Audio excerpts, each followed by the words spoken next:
Many people online claim that The Legend of Zelda: Ocarina of Time is the greatest game ever made. Not one of the most influential, and not one of the most important. The greatest. And every time I play it, I've come away with the same conclusion.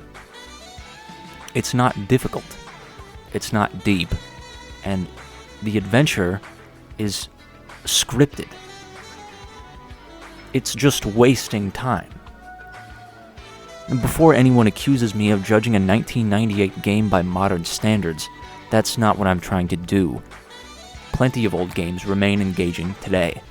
The issue isn't that Ocarina is old, and the issue is not that it was experimenting with Zelda in a 3D space for the first time. The issue is that many of its core design choices were never especially good to begin with. One of the most common defenses that Ocarina gets is that it's a relaxing adventure game. But I think that misses the point, because the opposite of difficulty is not relaxation. The opposite of difficulty is simplicity. And simplicity can still be fun. But the problem is that Ocarina often replaces challenge with waiting. You wait for the sun to rise so you can enter the castle. You wait for enemies to expose their weak points. You wait through the repeated transformation cutscenes every time you switch between child and adult Link. You wait for songs to play. You wait for treasure chests to open. You wait for NPCs to finish their animations. You wait for doors. You wait for dialogue. You wait for scripted events. None of these moments test your skill. None of them require thought. They're simply delays, padding out the runtime. The game constantly confuses duration with engagement. Good game design presents a problem and challenges the player to solve it. Bad game design often presents a delay and asks the player to tolerate it. Imagine a locked door. A challenging game would ask you, how do I open this? A frustrating game asks, can you stand here for 30 seconds, or find a glowing eyeball, or find some fucking crystal in a godforsaken corner? Ocarina frequently falls into the second category. Many obstacles aren't obstacles at all. They're timers. The player already knows what to do. The game just simply refuses to let them do it immediately. Many people remember Ocarina's dungeons as brilliant puzzles, maybe save for the water temple. I don't. Most of the game's puzzles are incredibly straightforward. Push the block, shoot the eye, light the torch, play the song, use the item you found 3 rooms ago. The game rarely asks players to combine systems creatively. It rarely offers multiple solutions. Instead, it usually presents a single answer and asks whether you've noticed it yet. This creates the illusion of intelligence without requiring much reasoning at all. A difficult puzzle forces you to think. An easy puzzle rewards observation. A trivial puzzle simply delays your progress. Far too many Ocarina puzzles fall into that final category. Think about the structure of almost every dungeon in Ocarina. You enter, you explore, you hit a wall, you find the dungeon item, you use the dungeon item to access previously blocked areas, you use the dungeon item to defeat the boss, and then you repeat that process indefinitely, again and again.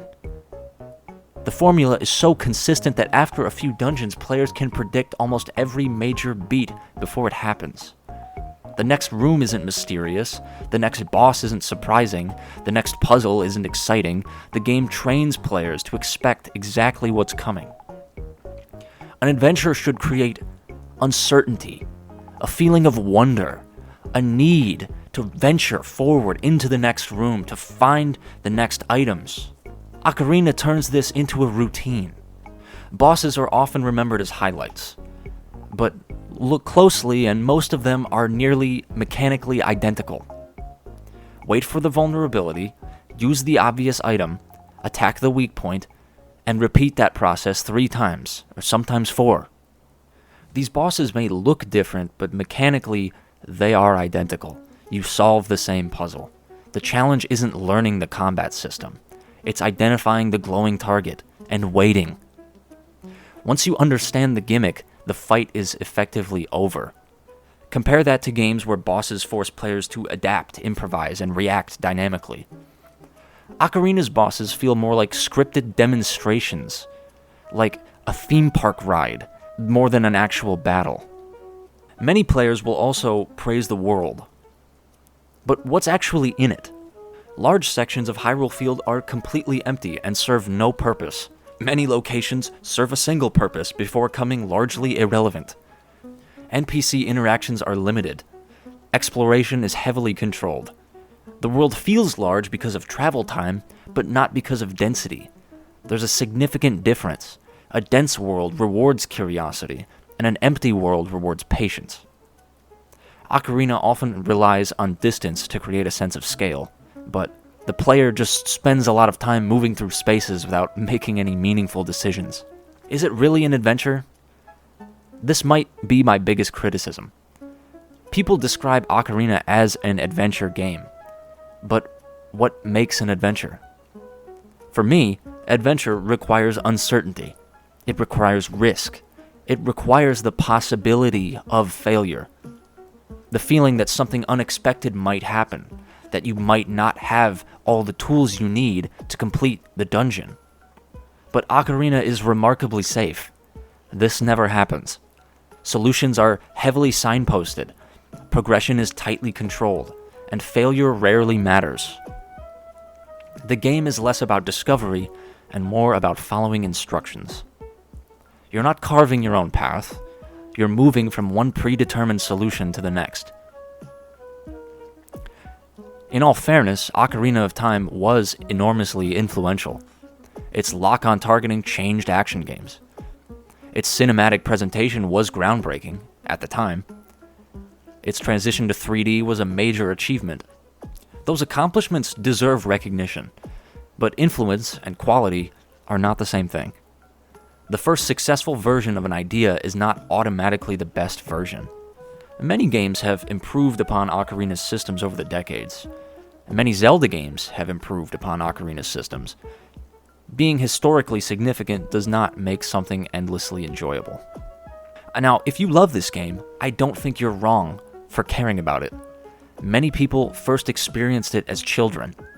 The atmosphere was magical. The music is wonderful. The world feels enormous. The transition between child and adult Link felt dramatic. Those experiences are real, but nostalgia often preserves feelings better than mechanics. When people revisit Ocarina, they're often remembering how the game made them feel, not what the game actually is and what it's asking them to do moment to moment. And moment to moment, the game frequently asks the player to wait.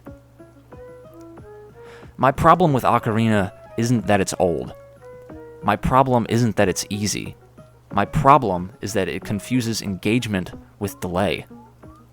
A puzzle isn't interesting simply because it exists. Combat isn't exciting simply because the enemies are present.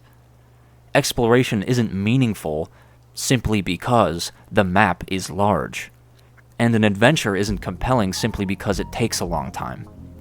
At its best, Ocarina of Time is an influential historical landmark, but at its worst, it's a game that repeatedly takes control away from the player, stretches simple ideas into lengthy sequences, and mistakes patience for challenge. That's why I don't think it's merely overrated today. I think many of the flaws people blame on aging were present from the beginning. We've just become better at solving these problems as gaming has aged. Now, I'm not asking you to throw away your love for something that you care about. I would merely urge you to take a more critical look at this game from its very core. The foundations it's built upon are shaky at best, and simply being old doesn't give it a senior discount. With that being said, thanks so much for watching. Feel free to leave your hateful comments down below, and have a great day.